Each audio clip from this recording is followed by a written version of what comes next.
votos de muita paz.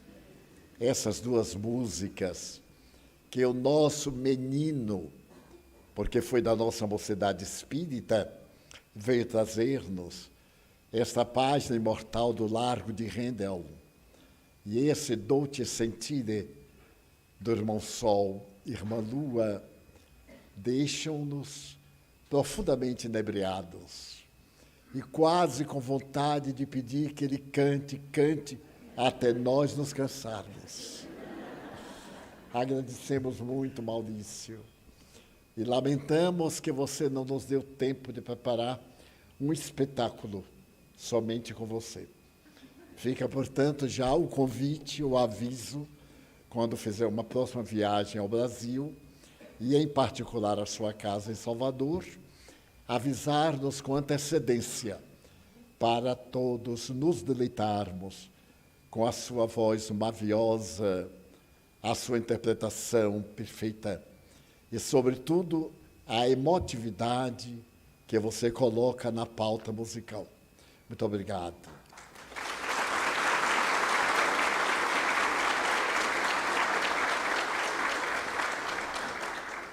Essa pausa é muito significativa nestes momentos tumultuosos que todos estamos vivendo. O mundo atravessa o momento do caos, o caos de natureza cósmica, no qual o planeta terrestre deixa de ser escola de provas e de expiações para tornar-se um educandário de regeneração. É a grande mudança bíblica prevista no Evangelho de Jesus, em Marcos, número 13, em Mateus, em Lucas, mas também no Apocalipse de São João, narrando os acontecimentos que significavam o fim de um ciclo histórico, para que se pudesse abrir um novo período nesse processo da evolução universal. As divinas leis trabalham em favor da harmonia. A inarmonia é exatamente a ausência do respeito a essas leis. E todo o planeta, desde os dias que precederam a essa tremenda pandemia, através da pandemia moral que se vem alastrando no século que estamos vivendo, é um significado de que este momento é histórico para a nossa transformação moral para melhor. Mas, enquanto isso não se dá, ocorre a mudança, e toda mudança é perturbadora. Mesmo a mudança para o bem compõe alterações em nosso quadro de hábitos habituais. Graças às lições sublimes da doutrina espírita, temos hoje a certeza científica de que o ser humano não é um animal criado à parte, nesse conjunto que faz parte do universo. Somos criaturas dentro de um esquema evolucionista que se inicia com a monera, nas primeiras expressões dos oceanos profundos, quando as plantas apresentam a sua primeira formação molecular, expressando vida, para depois, através das imutáveis leis da natureza, aquela vida embrionária em um vegetal aquático, adquirir mobilidade e, nesse movimento, dar lugar às primeiras manifestações vivas dos elementos de natureza animal, até chegarmos a este momento em que constituímos não mais o Homo sapiens, mas o Homo virtualis, em que a nossa cultura, a nossa inteligência atingiu o patamar superior da tecnologia quântica e da visão cósmica do universo. Já não nos podemos permitir a ingenuidade da ignorância medieval, tampouco a precipitação da onda industrial. Estamos agora no ápice da transformação virtual, em que praticamente a nossa vida de relação, de acontecimentos, é toda dentro de uma esfera de energia, sendo nós próprios um campo de energia congelada. Essa energia congelada é administrada por uma outra energia, o ser pensante. Quando Allan Kardec perguntou aos espíritos na questão 23 do Livro dos Espíritos, note-se bem, por volta de 1856, que não havia física quântica, eles deram ipsis verbis a seguinte definição: o espírito é o princípio pensante do universo. Demonstraram que no universo existem princípios: Deus, espírito e matéria. O ser que somos é um desses princípios que forma a civilização terrestre. E desde aquele momento em que esse princípio se destacou do planeta em ebulição, desde há 4 bilhões de anos, a partir de 2 bilhões e 200 milhões de anos, houve o fenômeno natural de adaptação, transformação, hereditariedade na busca da perfeição que nos está destinada a todos. Mas este princípio, como o nome diz, não é o único, porque acima dele está Deus, Criador do universo. Inteligência máxima já não é um princípio, é o máximo da inteligência e o principal fator de tudo que existe. Então, estamos chegando ao momento da grande transição e graças ao elemento essencial desse princípio pensante, a inteligência, elegemos aquilo que nos é mais factível, mais próprio, no caso, o prazer. O prazer é uma manifestação natural do elemento material.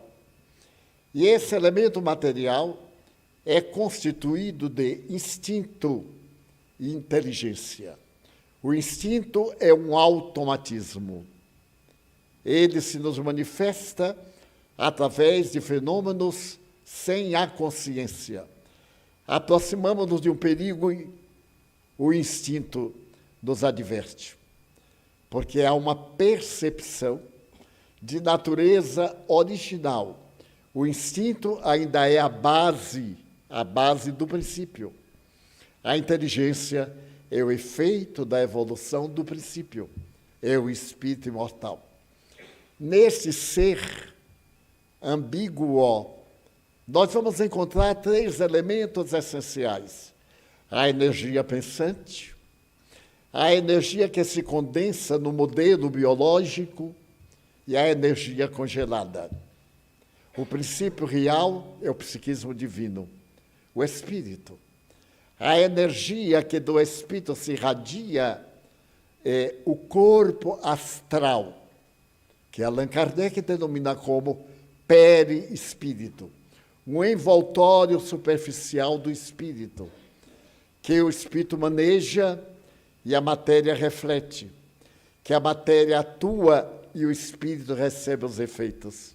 E a matéria, que é a condensação da energia do espírito através dessa argamassa semimaterial. Então, o ser humano é trinitário. Quando a matéria se dilui, porque ela não morre, ela se transforma.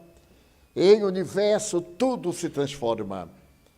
Então, ela adquire uma outra maneira de expressar a sua realidade, através das bactérias, na decomposição chamada cadavérica.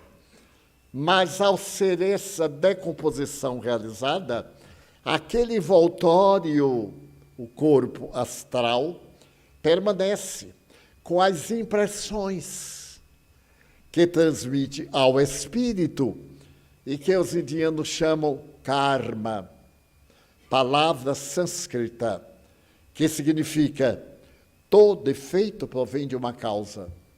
Se a causa é inteligente, ou melhor, se o efeito é inteligente, a causa, obviamente, inteligente é. Então, o espírito recebe essa carga das nossas experiências e vai modelar corpos com aquelas características da carga de energia recebida. Eu preparo uma pasta, coloco numa forma que apresenta o símbolo de um coração, e o bolo sai um coração. Mas se eu colocar numa forma estelar, eu terei uma variedade de forma. Teremos uma estrela e assim sucessivamente. O perispírito é a forma que forma a matéria. Tudo aquilo que nós pensamos reflete no corpo intermediário que plasma a matéria. Pense na alegria. Pense.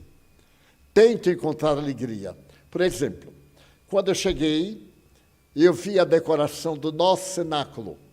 O rosa, a prevenção ao câncer. E senti uma alegria inefável. Essa alegria modificou completamente a minha estrutura orgânica. Hoje, me foi um dia muito difícil. Eu passei mais de 10 horas recolhido ao leito para ter forças de vir aqui, orar, estar com os meus irmãos. Mas há o impacto da alegria, porque eu passei o dia em reflexões, algumas pessimistas, é natural. Só ouvimos falar em dor, angústia, depressão, revolta, suicídio, mágoa, ódio. E ao lado disso, calúnia, suspeita, homicídio, destruição do patrimônio da vida. E qualquer pessoa, aí é o gênero humano, pessoa que tem sensibilidade, sofre os efeitos desta psicosfera. Um cadáver aqui ao lado infectaria psiquicamente e olfativamente o ambiente. Uma roseira em flor, um jasmineiro, faria o mesmo, eliminando o aroma de que se constitui.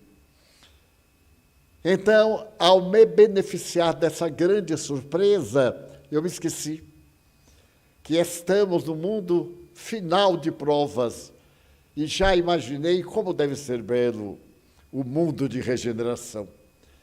Com o toque da irmã encarregada de preparar o nosso cenáculo, as orquídeas brancas, símbolo da paz, foram substituídas por este símbolo da prevenção do câncer, o maior obituário da humanidade.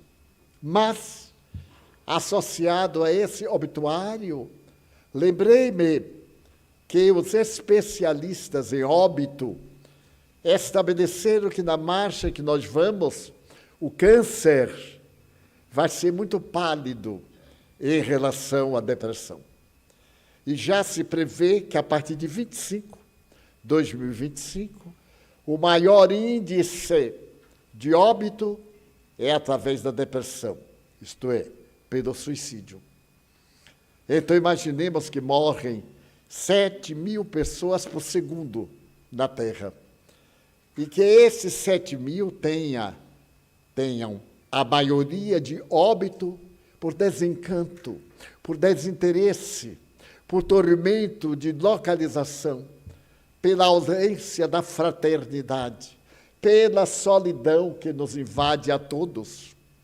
Somos pessoas solidárias, mas a maioria vive solitária. Somos uma solidão numa orquestra sinfônica, constituindo uma nota repetitiva. Então é necessário que nos disponhamos a isso que o autor de Irmão Sol, Irmã Lua, escreveu de Francisco de Assis. Necessário sentir. Sentir é estar vivo, ou repetir Santo Agostinho, com cujo pensamento terminamos a reunião passada. A maior paixão deve ser Deus. Deus é a minha paixão.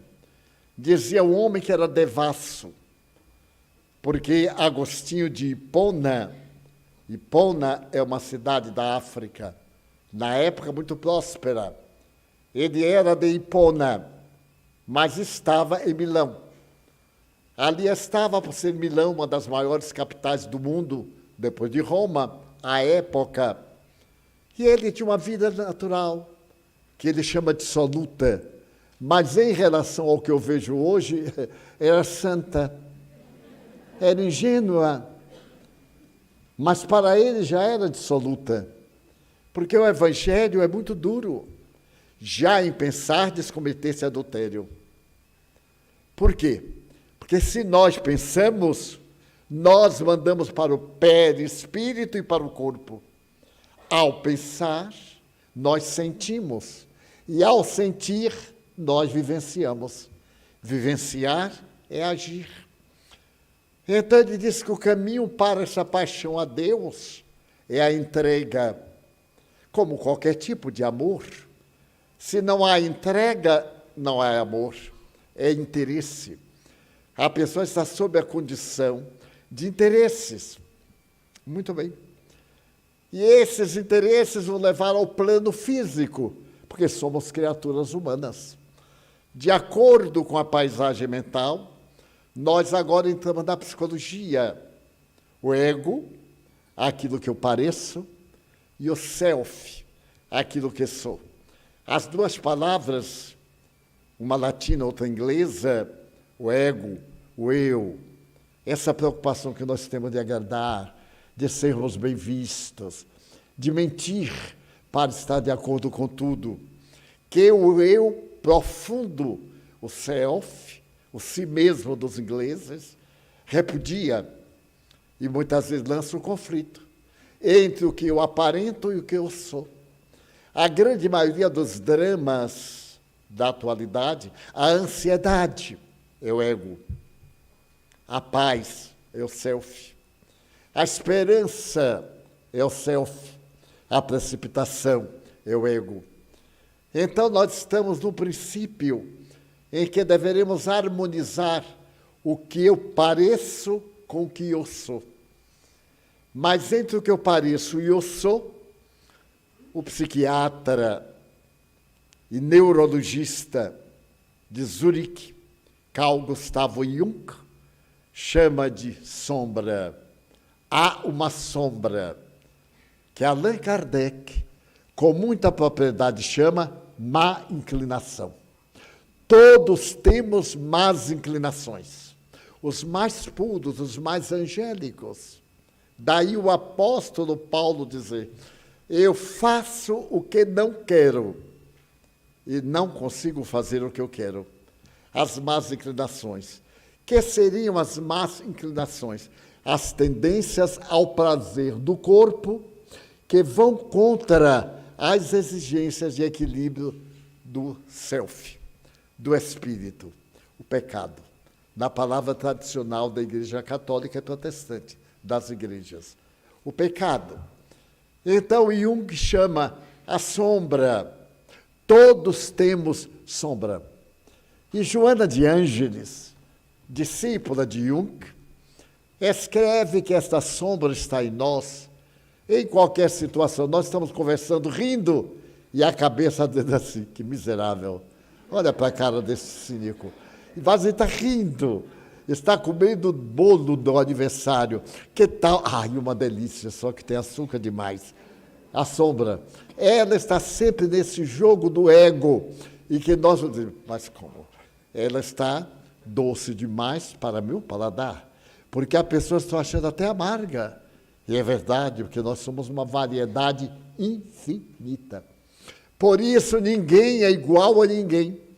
É loucura querer que o outro pareça conosco. Pode ser gêmeo, mas o caráter é totalmente diferente. Porque cada um de nós veio de um clã, de uma base, de uma família. E toda família olha a outra família como a outra família. Vem Jesus e diz, mas não há outra família, porque só há um pai. Somos todos irmãos.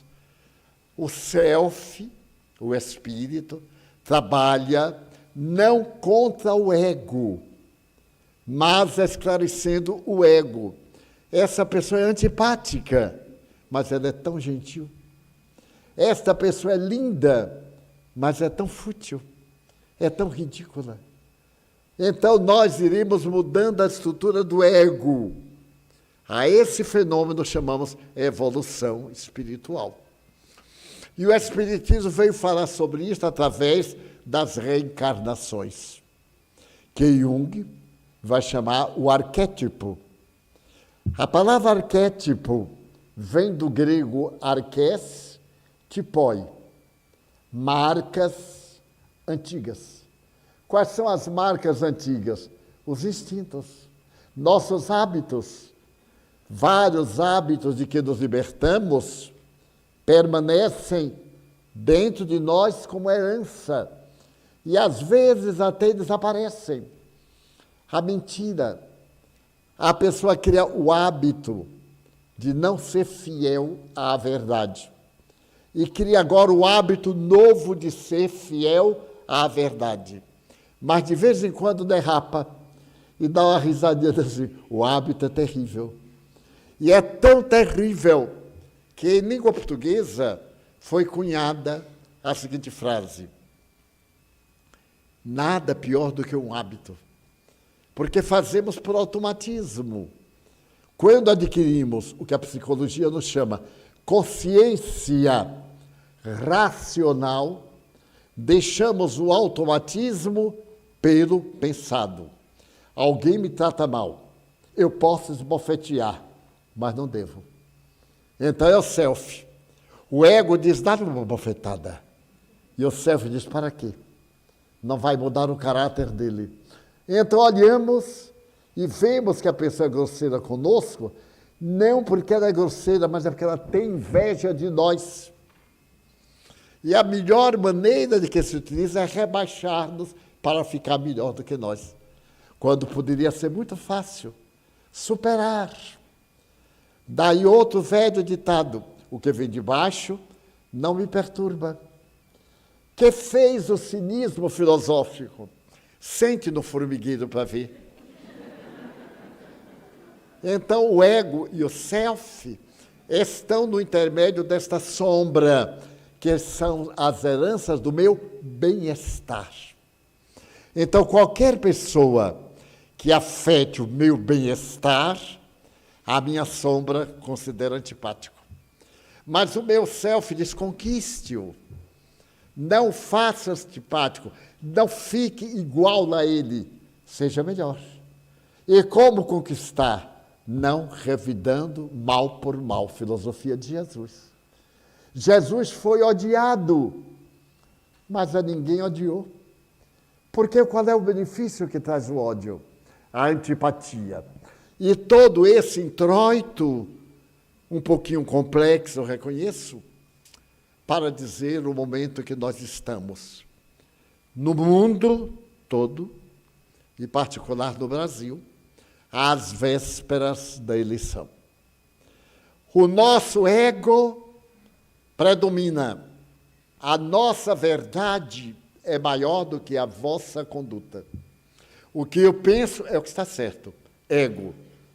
A sombra me diz assim, se você não for convencido, imponha. Então vem a luta partidária.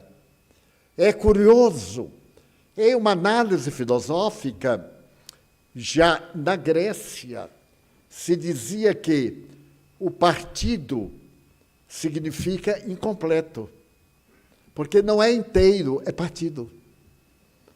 E se é partido, está faltando algo. Não pode ter nenhum perfeito, porque ele é partido. Meia maçã nunca é uma maçã inteira. Então, nós estamos vivendo esse momento em que o meu ego diz que o meu candidato, pelo seu perfil, com o qual eu afinizo. Eu não posso declarar certas coisas de público, mas se eu apoio isto, é porque eu tenho isto dentro de mim. É natural. Então, ao dizer eu apoio, eu me desvelo. Eu apoio Maurício, porque o canto dele me encanta. E porque ele merece o canto que canta. Então, nós temos uma questão filosófica e poética. Nós nos separamos, porque o partido existe. Se eu sou do partido A, automaticamente eu sou inimigo do partido B. Mas se por acaso, em uma comunidade democrática, que significa direitos iguais para todos, e deveres também, porque a gente só fala em direitos, mas sem dever não tem direito. Nós temos o dever de estar aqui numa postura de ouvir. Não temos o direito de interromper, mas interrompemos, quando não nos agrada. E muitas vezes estou olhando os rostos e vejo o que agrada e o que não agrada. Eu vejo as pessoas darem muxoxo. Aí eu acho graça, porque eu tenho que pregar o que a doutrina manda, e não o que o público quer ouvir. Daí eu não tenho partido, eu tenho uma proposta, mas isso em todos os campos do pensamento. Muito bem. Então, os partidos hoje lançam-nos uns contra os outros. E o mal, a sombra, é um ardil tão curioso que eu digo, eu não vou me meter nisto.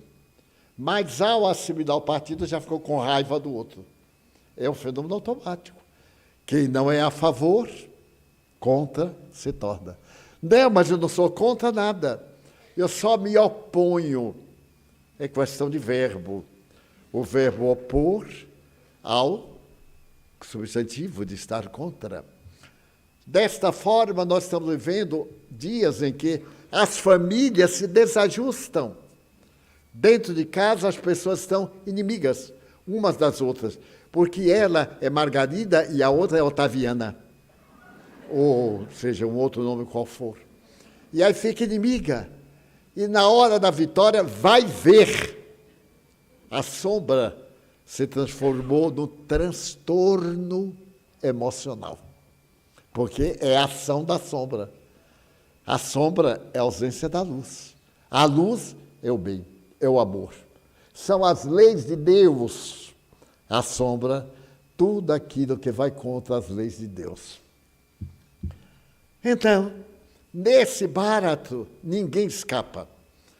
E eu acho graça que há 4 anos eu estava em São Paulo, em um seminário no Hotel Jaraguá. Éramos 1000 pessoas. E eu, como todo baiano, que se deslumbra por São Paulo, havia chegado a São Paulo e fui ficar em Santo André. Mas logo depois eu tive que vir a Jaraguá, no centro da cidade, e atravessei a Avenida 25 de Março, ou melhor, 25 de Maio. Fiquei deslumbrado, porque eu me lembrava dela há 10 anos, e estava agora cheia de plantas, plantas que aderiam ao corredor, plantas que forravam edifícios, dando beleza, voltando à natureza. E, en passant, de passagem, eu disse: meus parabéns ao senhor prefeito. Pois depois eu li na internet que eu era favorável ao prefeito. Eu nem sabia quem era. E que eu era seu amigo. Eu lamento muito, até que gostaria de ser. Mas ele é tão rico que não vai querer um amigo pobretão. Eu fiquei surpreso. Mas eu cometi um outro pecado capital, a ignorância.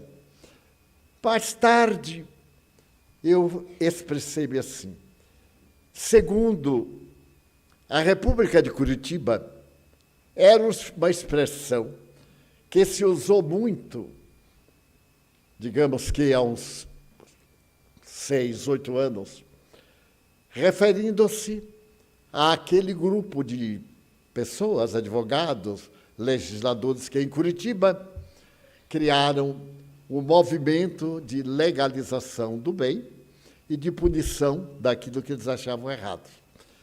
E então, ouvindo falar tanto em um dos personagens, eu disse assim: porque na República de Curitiba, o respeitável doutor Moro, no outro dia, eu li que eu havia tecido elogios incomparáveis a um bandido.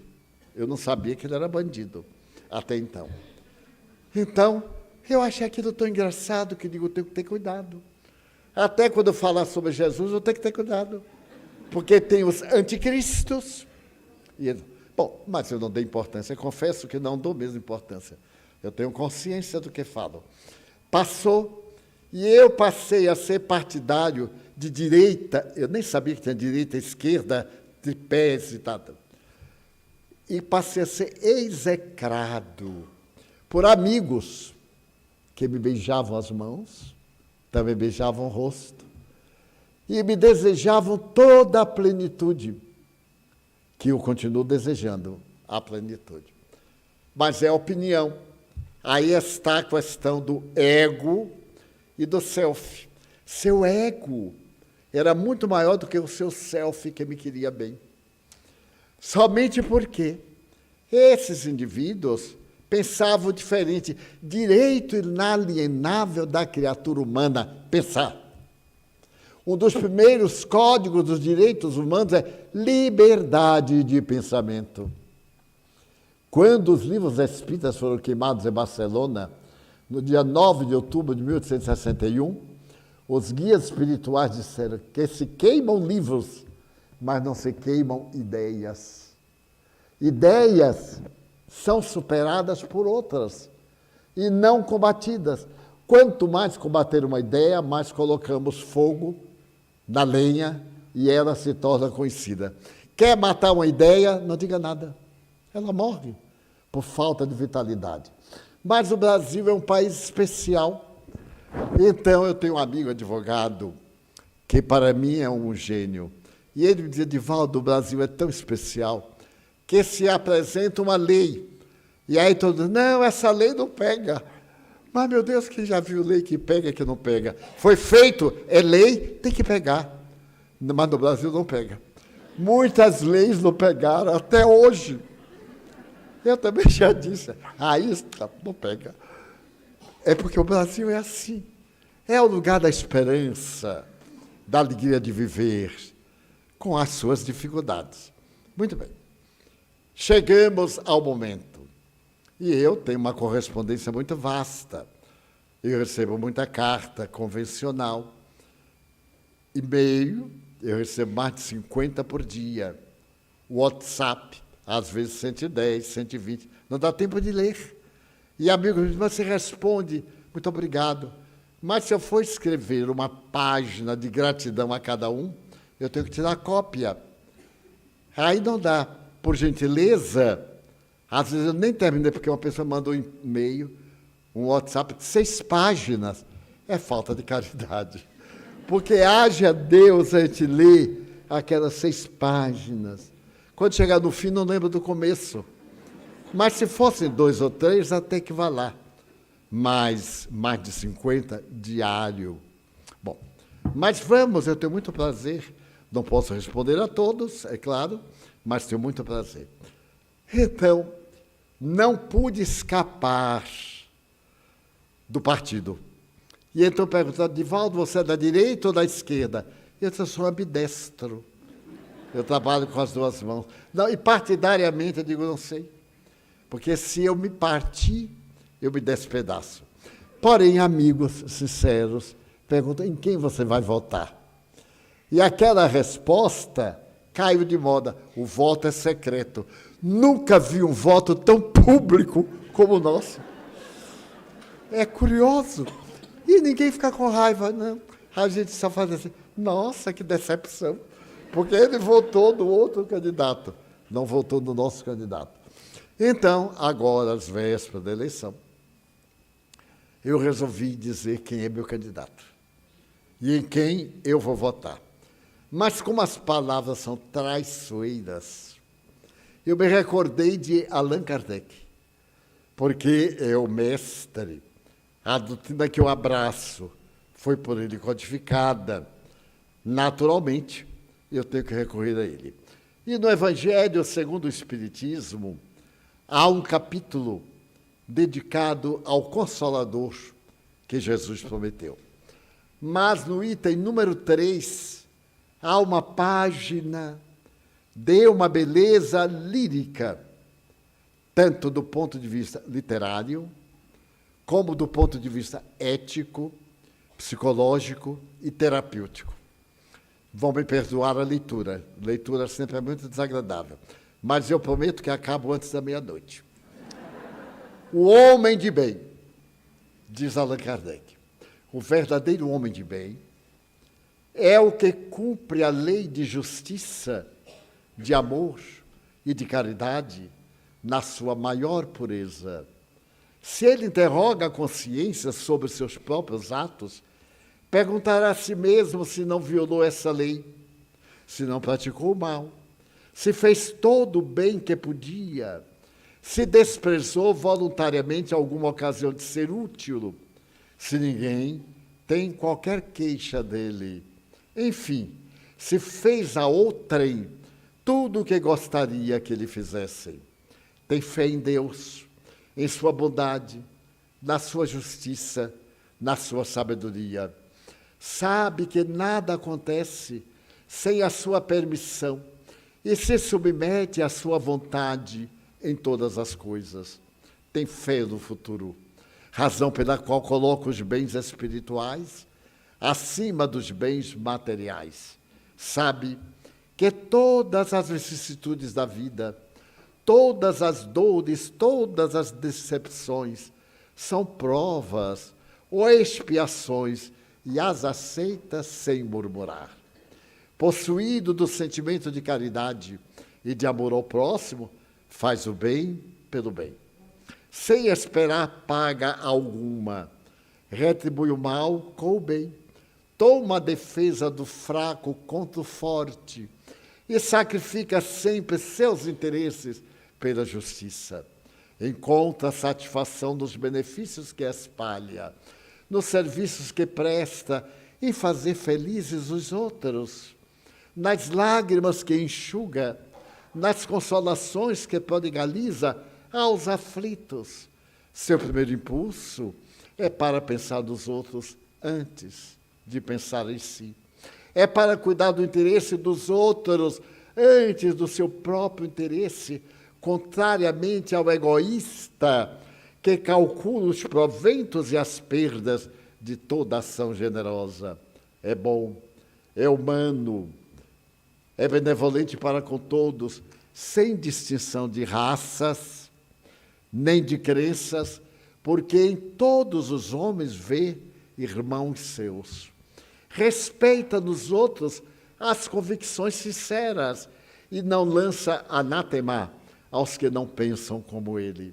Em todas as circunstâncias, a caridade é o seu guia, pois está ciente de que aquele que prejudica a outrem com palavras malévolas, que fere com seu orgulho e seu desprezo a suscetibilidade de alguém, que não recua à ideia de causar um sofrimento, uma contrariedade, ainda que ligeira, quando a pode evitar, falta ao dever do amor ao próximo e não merece a clemência do Senhor.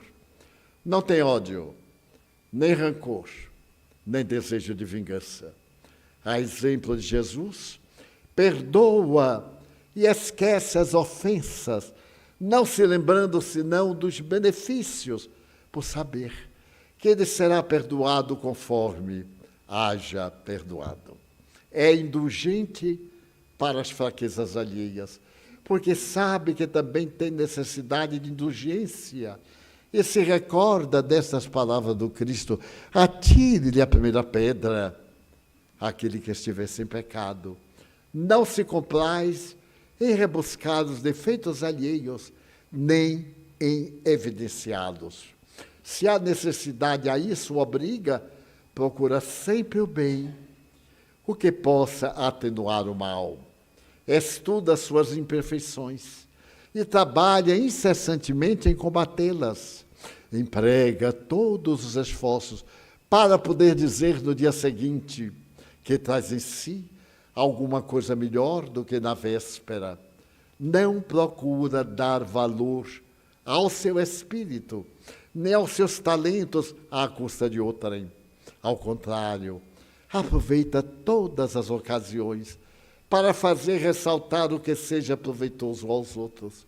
Não se envaidece da sua riqueza, nem de suas vantagens pessoais, por saber que tudo o que lhe foi dado pode ser-lhe tirado.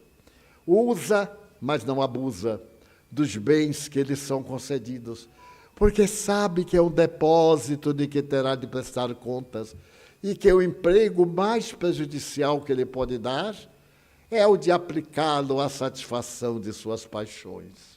Se a ordem social colocou homens sob a sua dependência, trata-os com bondade, benevolência, porque são seus iguais perante Deus. Usa da sua autoridade para lhes levantar o moral e não para os esmagar com seu orgulho. Evita tudo que lhes possa tornar penosa a posição subalterna em que se encontram. O subordinado, de sua parte, compreende os deveres da posição que ocupa e se empenha em cumpri-los conscienciosamente. Finalmente, o homem de bem respeita todos os direitos que as leis da natureza dão aos seus semelhantes, como gostaria que respeitassem os seus.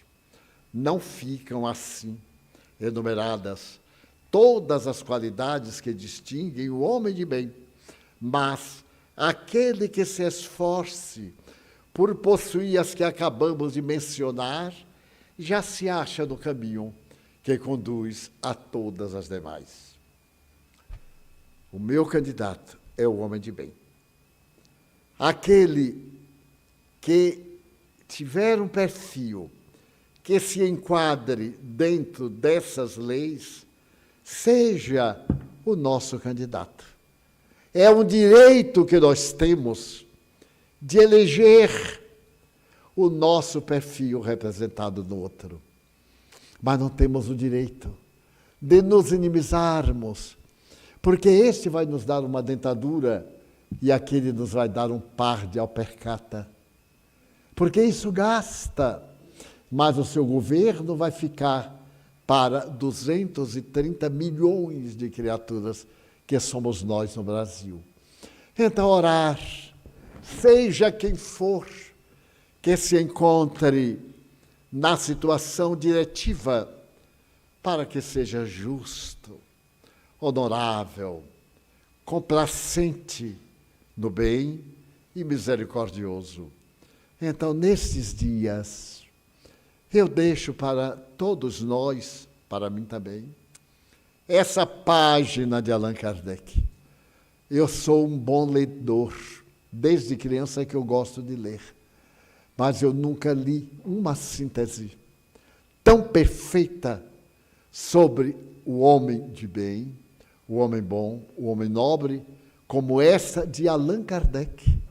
Não é dos espíritos, são reflexões deste homem que criou um instituto em Paris chamado Instituto Pestalozzi para poder, ou melhor, Instituto Denisard, para poder educar adultos. E um tio foi desonesto para com ele. Ele não era espírita, era positivista. O que fez o professor Rivaio? Fechou o instituto, trabalhou, pagou todas as dívidas do tio para manter honrado o nome da família. E como é que nós sabemos disso? Porque o próprio tio foi que contou. Ele jamais contou. Quando ele morreu, 31 de março de 1869, foi enterrado no dia 2 de abril, no cemitério de Montmartre, na Rive Gauche, em Saint-Michel. No dia 2 de abril de 1870, os restos mortais foram transferidos para o cemitério monumental chamado Père Lachaise, onde se ergueu um dolmen. Dolmen é o nome de uma estrutura muito antiga, das primeiras raças que povoaram a Europa, constituído de 3 pedras, 2 pedras na vertical e uma na horizontal. É um templo druida, como Kardec. Por volta do ano 100 antes de Jesus, havia sido um sacerdote druida. A União Espírita Belga mandou construir esse dolmen. Comprou o terreno no Père Lachaise, que é perpétuo, e ali colocou os restos mortais do codificador e, mais tarde, de Amélie Gabrielle Boudet, a suave Amélie, a esposa dele, quando desencarnou. E escreveu: viver, morrer, renascer ainda, esta é a lei. Esta frase não é de Allan Kardec, como muita gente diz e escreve. Pertence à Union Spirite Belge. Os belgas mandaram escrever esta frase, que é o símbolo da reencarnação. Pois bem, quando o cadáver foi transferido, o senhor Alexandre Delany, pai de Gabriel Delany, que é muito conhecido nosso, escritor espírita, médium. Aos 12 anos ele trabalhou como médium com Allan Kardec. Esse homem notável escreveu um discurso monumental em homenagem ao codificador. Entre outras palavras, diz assim: não dizemos adeus. Au revoir, até breve, mestre e amigo.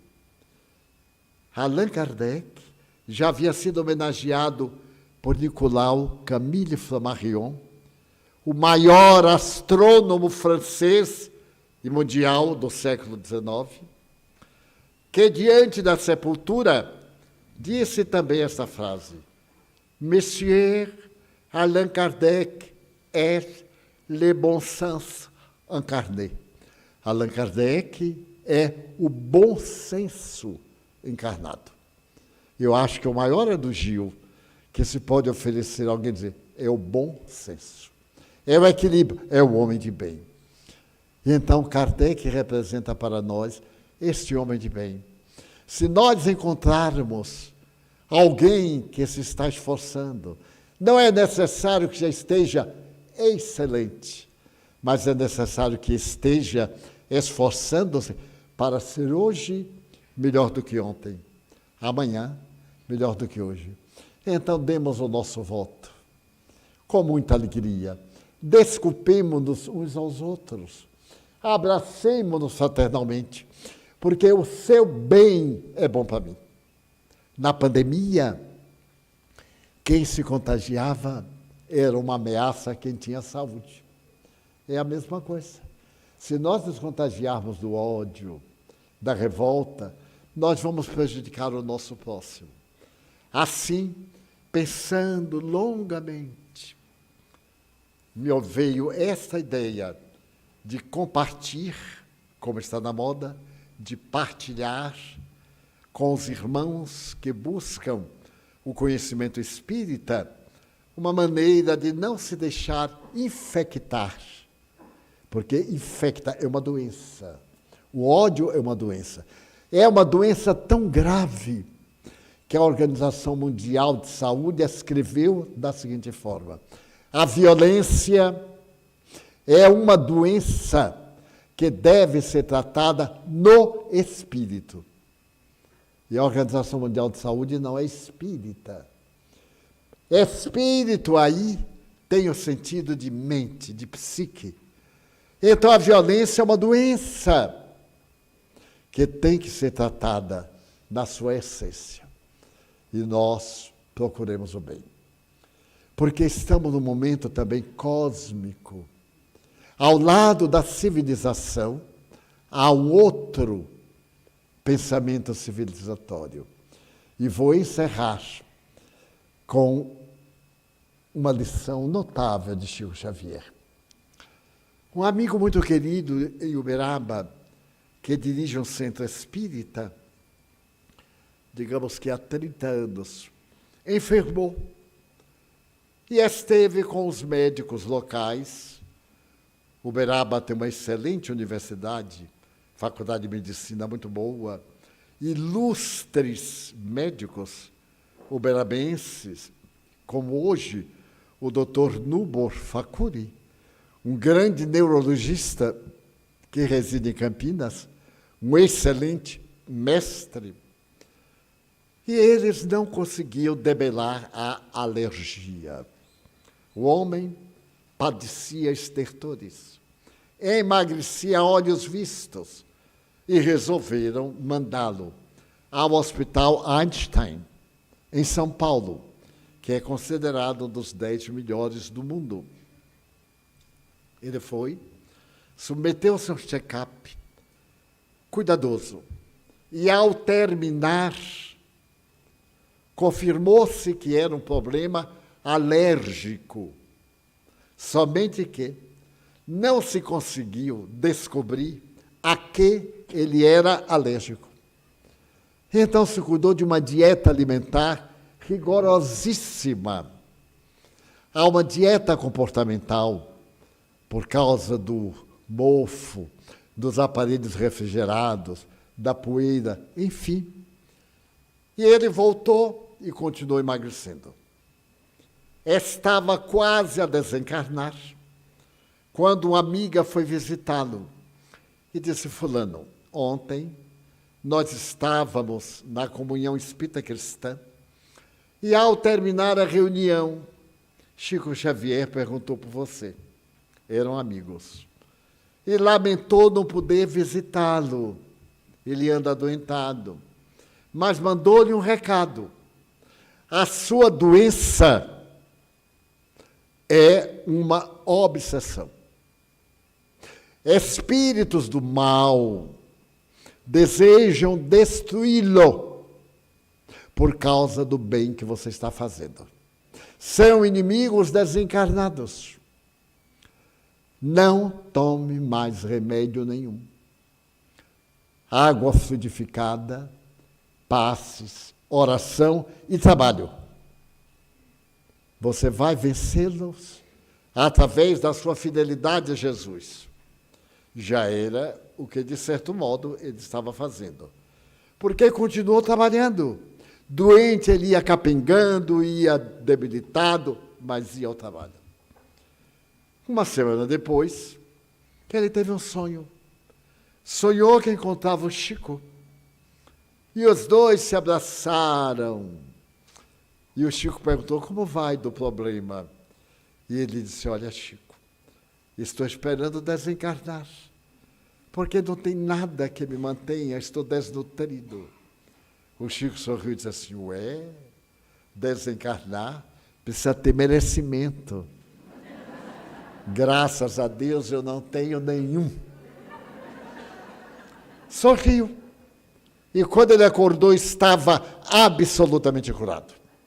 Sem nenhuma bolha, sem erupção cutânea, sem aquele odor, algo desagradável que todo o organismo em putrefação eliminava.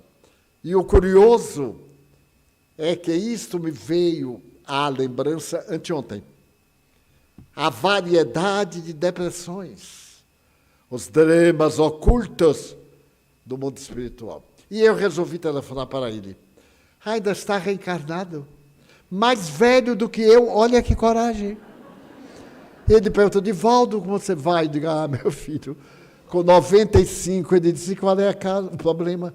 Eu estou com 98. Eu digo, e a alergia? Ele desencarnou. E não reencarnou mais. Então, nós somos o self, o envoltório perispiritual e a matéria. O que a matéria faz, imprime no perispírito, que transfere para o espírito. Nesse campo energético, nós sintonizamos com aqueles que nos são semelhantes. Isto posto, vamos pedir a Deus que se algum de nós, está sob ação negativa, sentindo-se angustiado, enfermo, pessimista, triste, em expectativas negativas, pelo menos hoje, aqui e agora, o Senhor da vida nos franqueie paz. E através dos companheiros de mediunidade, aos quais pedimos tomar os seus lugares, vamos receber os passes, as vibrações, para daqui sairmos ouvindo o Largo de Rendel e a linda e inolvidável página de Francisco de Assis. Senhor da vida, tu nos convidaste para o banquete da Boa Nova e nós de imediato levantamo-nos para participar dos júbilos que se aure no teu Evangelho libertador. Aqui estamos na tua casa, a casa que nos emprestas para ser um santuário de amor. Ajuda-nos a receber as energias do bem através dos emissários da luz, dos nossos irmãos de mediunidade. Ajuda-nos, Senhor, a captar esses fluidos benéficos que são saudáveis para nossas vidas. Pedimos-te por nós próprios, pelas nossas incertezas, mas também dos companheiros de mediunidade. Como olvidar os suicidas, os depressivos, os portadores de enfermidades incuráveis, aqueles que geneticamente são enfermos, aguardando sempre a angústia do sofrimento. Também te pedimos pela nossa casa, este ninho de bênçãos com que nos honras. Pedimos-te, por misericórdia, que abençoes os maus, para que a tempo despertem para a luz.